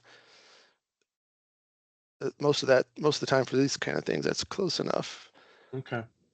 Or I could, I could provide whatever you guys need, but I'm gonna check tomorrow in the office and see what we have. And then I have a lot of statistics, like going parcel by parcel, like the sort of from the zonings and stuff. They have actual square footages, I guess, more detail. So like for quantifications and things, that's all pretty based on parcels, and But for planning purposes, you can do a lot just on the GIS maps and. So real quick, I guess we could keep talking about this, or else, like I said, I also need to discuss meetings moving forward. As far as I wanted to pick your guys' brain on, like this was the schedule. So the way I had it, because I was trying to minimize the amount of meetings, because in respect to your guys' time and everything. So something like this would have about every 6 weeks or so, we'd have like 4 meetings, which kind of compresses, doesn't.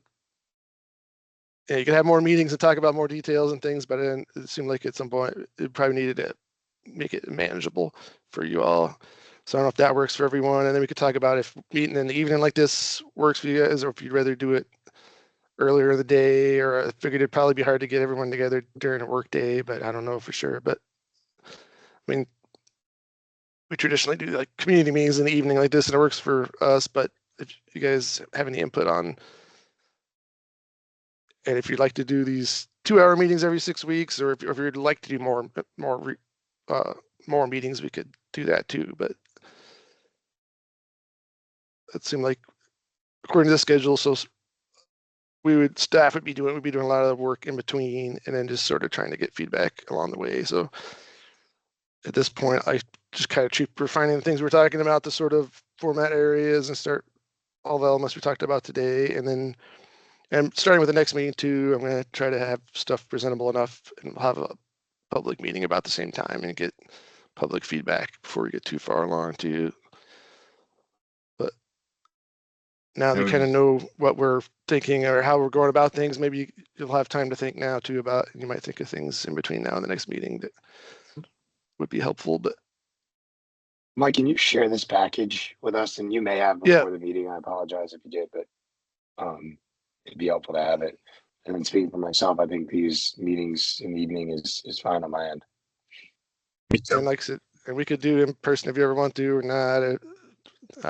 Anyway, but maybe it could turn into a little more frequency, but shorter. If it's like, hey, we're just going to talk about like this piece of the puzzle, or we could break it out and have smaller meeting, more Yeah. targeted meetings if you want to do that. I was trying to keep it a manageable number so I don't overwhelm folks. Yeah, I mean, too, but actually get on a table with a roll of bumwad and pens and everything, and kind of, doodle some stuff, and that's how I think, right? So That's right. Speaking like an architect, yeah. Well, like I said, I'm trying to sort of walk Boris. through from the high level, from the goals to like trying to walk into it before getting the specifics. But then it's a little hard on you guys, because I've been working with this stuff for a couple of years already, and I've been immersed in all these details, and then I'm back and back out, and then trying to have you guys think of that level without the benefit of all that. Although I mean, you have your own. You're all been involved in the area anyway, I guess. But it's just so I know I'm confronting you with trying to think of these big picture goals and things when you've just now heard all the sort of background of what we're doing. Helpful. So, but yeah. Got a question it's a process for Mike and Graham, in your experience looking at this timeline. What are the roadblocks that you see, or the hurdles that come up through this that this group should be thinking about? I know, Mike, you mentioned right out of the gates the school capacities, and that being a big ticket item, and obviously I can understand that being a concern for the community. But what are the big kind of potential roadblocks or hurdles you guys see? Because I get back to time being so important to everybody on this call, because everything takes a long time, and this schedule that we're looking at right now would be fantastic if this can be met. Well, but what do you see? The big one, I hate to put challenges to keep timing. The big one's the transportation analysis, which we just got funding for, but they typically take a lot longer than this is showing to do their analysis. And I will just mention this will likely need to shift back. Like Mike was just saying, we did just get the transportation analysis, so this is for this type of study is very aggressive. So I wouldn't be surprised if those hearings, for example, get pushed into the later part of 2026. Just full disclosure that's likely. Having said that, I was hold on, Mike. Hold on. Yeah. So I think a couple of other things that are likely things that we'll need to evaluate. Michael knows sewer capacity, just make sure that we've got a good handle on the sewerage in the area, and then transportation capacity, just kind of writ large, just make sure that the system can really accommodate what's what we're planning as a maximum density scenario later on. Well, one reason, because I know we needed to get going with this study, and but my thoughts on this, because we have a pretty good idea of the existing conditions out there from the data that's out there and the study that was done in 2005, and I think there's a lot that can be done redevelopment wise without increasing trips, because we're talking about converting office uses to residential and other things. So we still need to get a more up-to-date sort of existing conditions and baseline plan analysis to see, because there's going to be, so I think the capacity is there to handle the amount of intensity that's currently planned. There's certain improvements that were proffered to as part of that were never realized yet, but turn improvements and stuff. But I'm not too worried about the ability to do, to do what we can do with the intensity that's already planned. When we start if we start thinking about additional levels of intensity, that'll be a little more questionable as far as, but I'm not sure how much of that, because there's a lot that can be done without increasing actual trips probably. So when we get into the scenario, that'll be part of that, is mocking up some of those equivalencies and seeing. So anyway, the idea was we could get a lot of the way through evaluating, at least figuring out what wants to happen out there, and like get the vision part down and what we want to see. And then when we get to the actual intensities and quantities and stuff, at that point, if there's a pause in the study, at least we'll have an idea of where we're going with it. And like, we should be able to do a lot of that work before we have to pause if we do, and then we can evaluate what that kind of thing. So anyway, if that makes sense. Yeah, it does. Is the transportation study underway? I know there was some talk of the funding had to get released from some bucket or something, or I don't want to say I mean, it's pretty much just getting. We just got the money. Yeah, and we're talking tomorrow about scoping and stuff. So like, it's gonna just be getting underway. But like I said, the first thing we just need is existing additions and baseline sort of. We have a lot of historical stuff, but we need just sort of an updated version of that. And then we still have a little bit of time before we need to get into testing the proposed impacts. So that's good. And one thing with like the schools, that's a tricky one because it's a concern with a lot of folks, but that's one of those where we really aren't able to we don't plan around school capacity really. The way it works is like we give, we plan what we plan, and then the schools are their own separate entity, and they plan to accommodate whatever you know what I mean? And they'll tell us what the current capacities are, what their projected 5-year, but they don't tell us, like, they don't give us, oh, you can plan this many more units in this area and it's fine. I mean, they're sort of, it's like fire and police and that kind of thing, as far as the attitude is that they'll do what they got to do to accommodate the land use plan, but I don't know. So I did a little of my own. I mean, at some point, I don't know, somebody there, I guess, is planning, at some point you need new schools here and there, but I don't know how we know.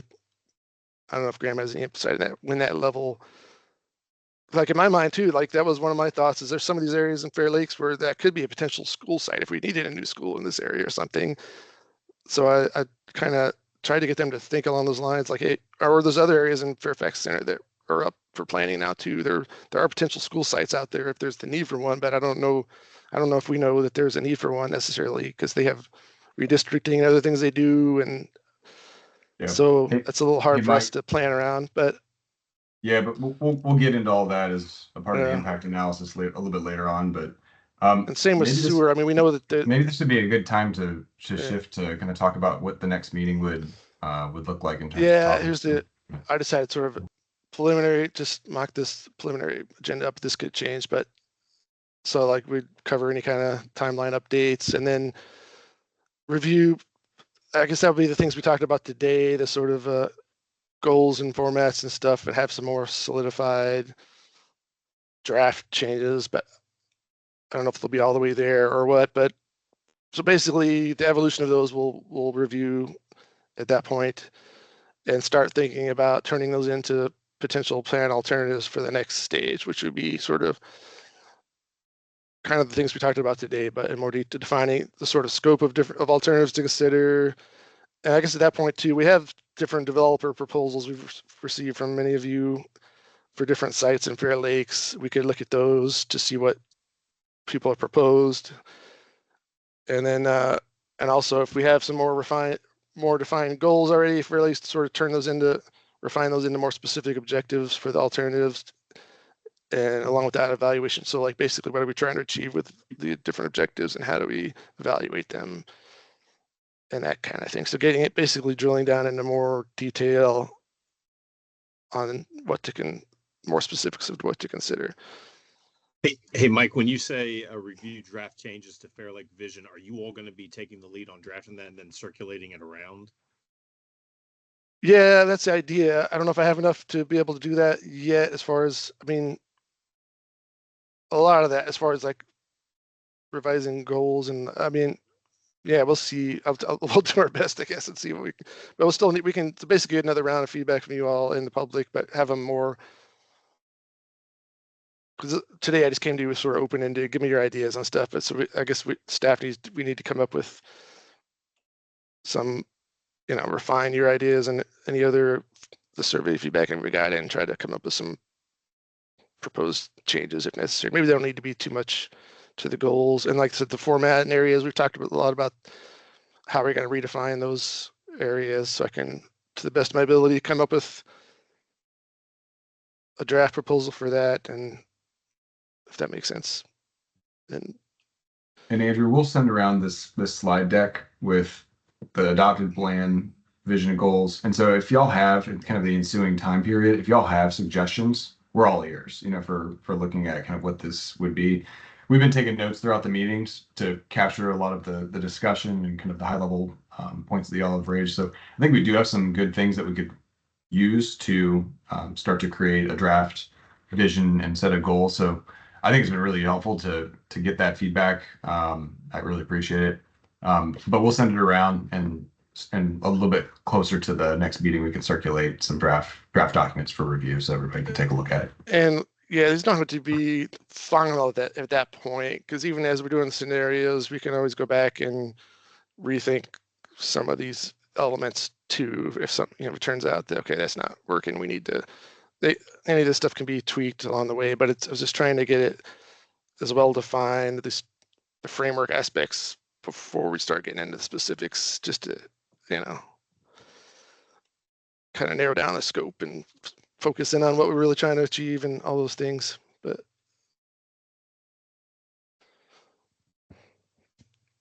so I hope that answers your question, but hopefully, like I said, if any, that's great. Thanks. Further input you got, just email me whenever, and I have that information here too. So I'll definitely send a copy of this out to you all. And so I guess we're already almost at the 2-hour mark. So I don't know if you want to, if you have any other Mike, does this get comments or published discussion? publicly, this package? Like, is this out in the community?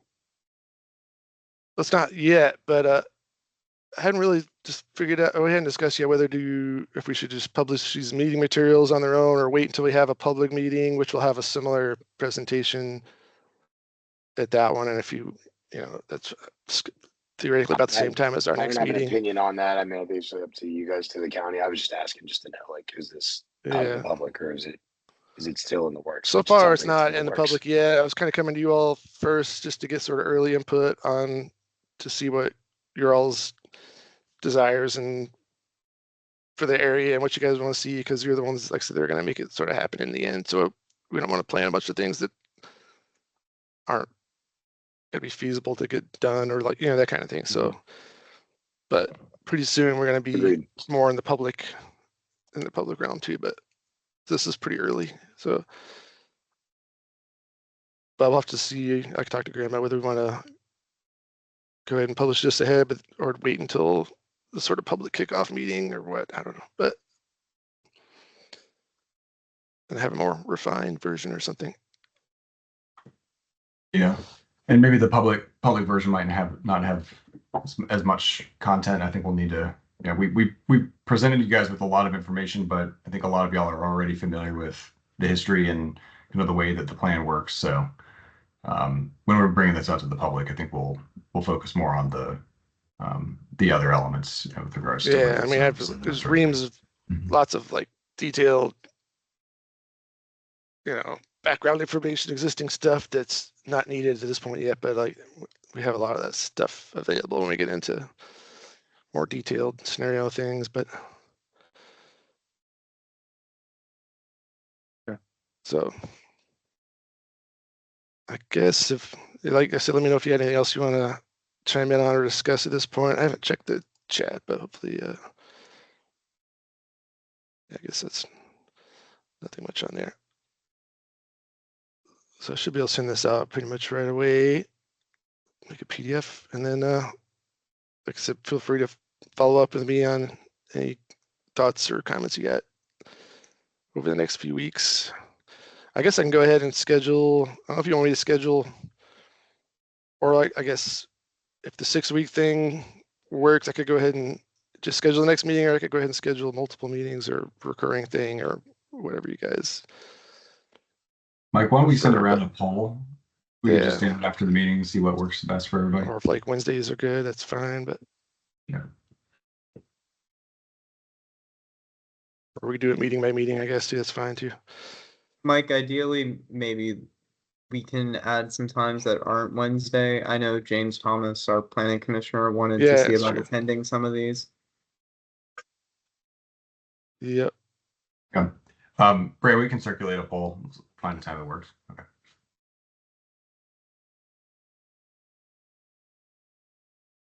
All right. So I guess that's all I got. I really appreciate the input, and like I said, appreciate continued input. Thank you, Mike. Yeah, thank you. Yeah, thank you both. Appreciate it. Thank you for the time. Thank you, Mike. Thank you, Graham. Thank you all. Yeah, absolutely. Thank you both for the time. Appreciate it. Thank you. Thank you very much. It's been very helpful. Thank you.